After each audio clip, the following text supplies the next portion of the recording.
Gabe asks whether or not we should be replacing graphing calculators with iPhones. While this might happen someday, it's actually a little rather surprising that like a TI 85, TI 81, I don't remember which model, but those are very optimized for the types of calculations that they do. And so they're actually a lot faster than doing them in quote-unquote emulation on one of the iPhones.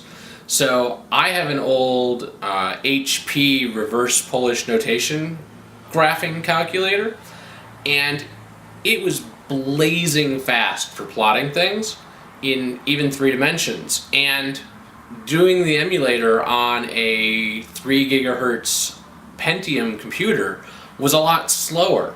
And you have to think about how much power a computer has versus an iPhone has. So it's possible that we may get to a point where people are like, yes, I just bought a $200 phone instead of a $300 calculator, but I think we're a ways away from it. I've also never seen the programming languages available on an iPhone or Android device that lets you write the code on the device. Like, I used to write programs on the calculator and then run them. So I think we're a little ways away from the iPhone replacing graphing calculators.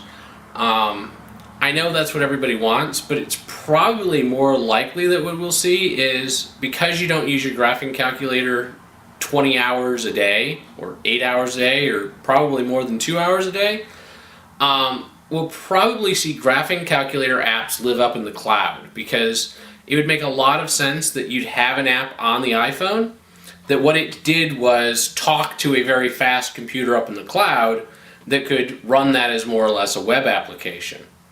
I also think that might be useful because schools could turn Wi-Fi or internet access on and off. Now they can't turn off the 3G portions without doing like a cell phone blocker or something like that.